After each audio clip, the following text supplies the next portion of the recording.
Businessman थे सारे, और आज की डेट में कितने हैं आप काउंट नहीं कर सकते।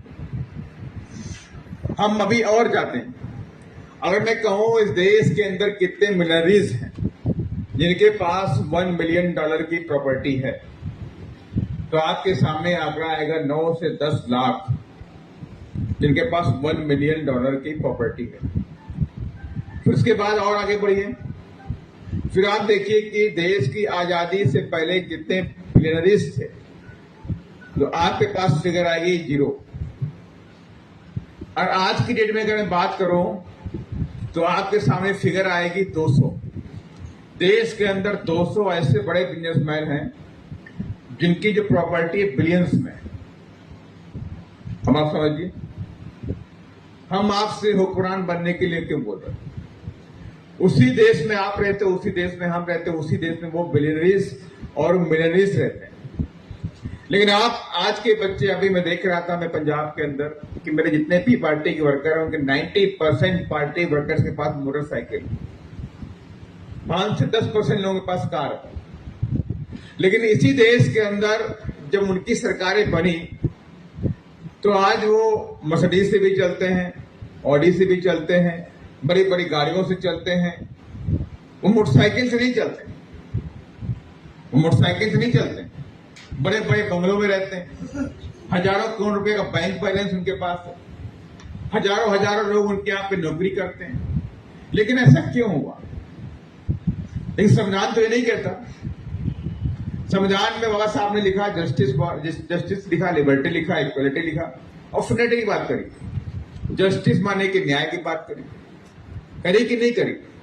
न्याय में लिखा सोशल जस्टिस, इकोनॉमिकल जस्टिस और पॉलिटिकल जस्टिस, 3 तरह के न्याय की बात करी।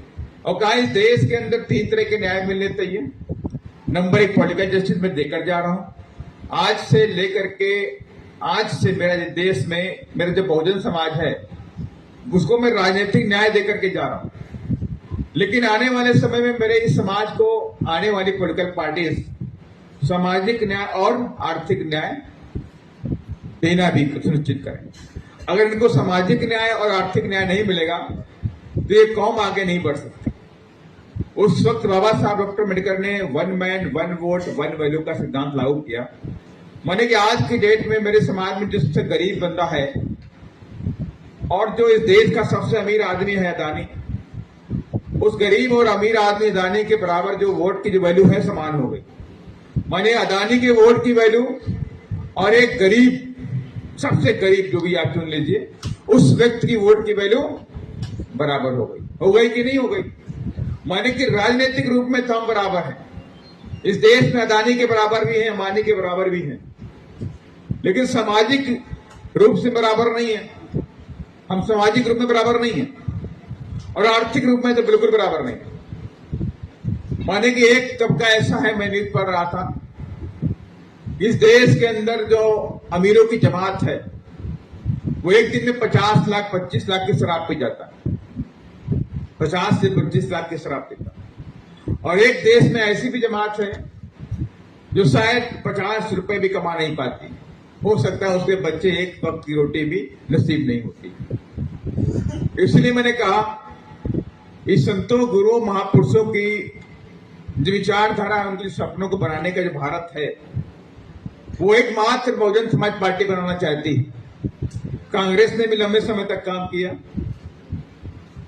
बीजेपी भी लंबे समय से काम कर रही है, लेकिन दवा कुत्ता समाज है, वंचित समाज है, शोषित समाज है, इनका उद्धार नहीं हो रहा, न किसी सरकार ने किया, और ऐसे ही चलता रहा तो इनका उद्धार आगे भी नहीं होने वाला।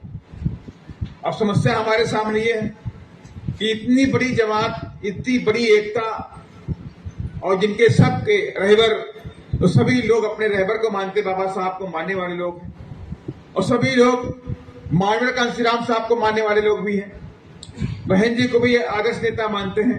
तो इतनी बड़ी जमात इस देश में आज तक गुलाम क्यों बनी रही?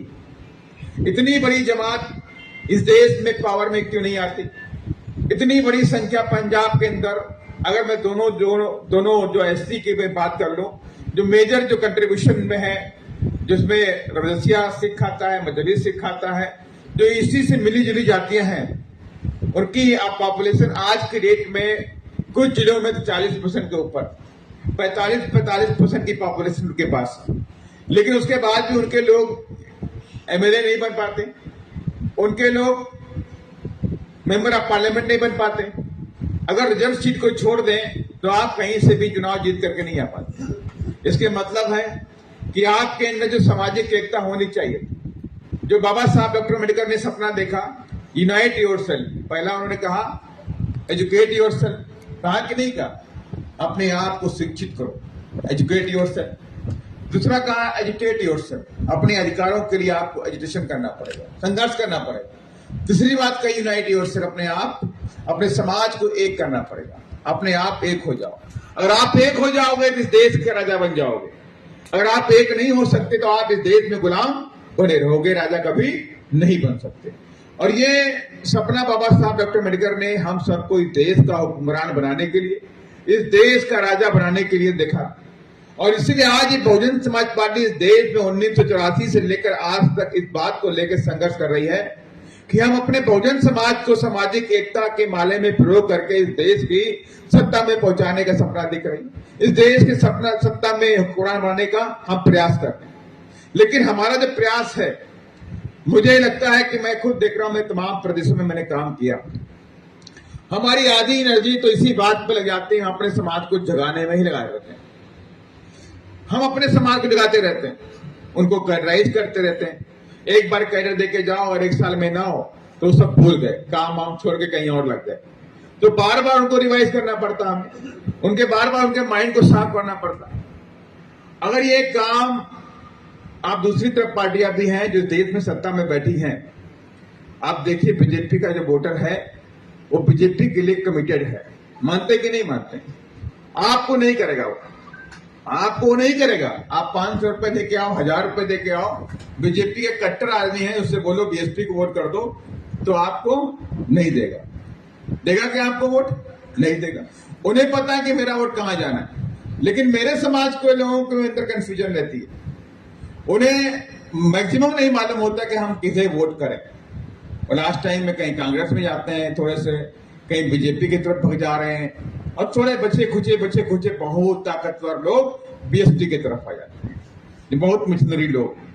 तो इस तरह से हमें अपनी 90% एनर्जी अपने समाज को बार बार रिवाइव करने में, बार बार उसको जगाने में लगानी पड़ जाती है। अगर मुझे अपनी 50% भी एनर्जी बचा ली जाए और दूसरे कामों में लगा दें, दूसरे समाज के लोगों को जोड़ने लगा दें, तो ये मूवमेंट बहुत ताकतवर बन जाएगा। और जो हम आपको काम देते हैं, सपोज करिए अब वो काम भी नहीं पूरा होता, आपसे कहा गया कि आप you are going to fight election. Election march election नहीं, जिस इलेक्शन की आप बात कर रहे हैं पिछले 5 सालों से आप उसकी तैयारी कर रहे हैं कि नहीं कर रहे हैं? पिछले लास्ट 5 ईयर से you are working for the party, कर रहे नहीं कर रहे हैं? और बहुत से ऐसे लोग भी हैं जिन्होंने अपना पूरा जीवन इसी में कुर्बान भी कर दिया। और इसमें हमारी 2 माता जी बैठी हुई हैं, इनके साथ हमारे पार्टी के वर्कर ही हैं जो आज हमारे सबके बीच में नहीं, उनको हम श्रद्धांजलि देते हैं, लेकिन उन्होंने अपनी पार्टी के कामों में अपने आप को निछावर कर दिया। ऐसे लाखों करोड़ों हमारे पार्टी के वर्कर हैं जो अपने आप को पूरी तरह से कुर्बान कर चुके हैं, लेकिन ये सपना भी नहीं पूरा हो पाया। आखिर ये सपना कब पूरा होगा? ये सपना पूरा करने के लिए कोई बड़ी कंपनी आपके पास नहीं आएगी कि जी लो आप घर में बैठो, मैं आपका सारा काम करके जाऊं। ऐसा तो हो नहीं सकता। और ये भी नहीं हो सकता कि कोई आएगा, इस देश का बड़ा प्रधानमंत्री आएगा, अपनी कुर्सी को खाली करेगा और माला लेके खड़ा हो जाएगा, आ जाओ जी आपको बना देते प्रधानमंत्री। वो भी नहीं हो सकता। देखिए, कोई पूजा पाठ कर लो, उससे प्रधानमंत्री बनने वाले हो तो सपना भी आपका बेकार है। देखिए, आप कुछ भी कर लो, आप उस गद्दी तक नहीं पहुंच सकते क्योंकि आपने संघर्ष नहीं किया है। और ये बात माननीय कांशीराम साहब ने कही है कि अगर आपको सत्ता तक जाना है तो संघर्ष का ही एक रास्ता मात्र है और दूसरा कोई रास्ता नहीं है।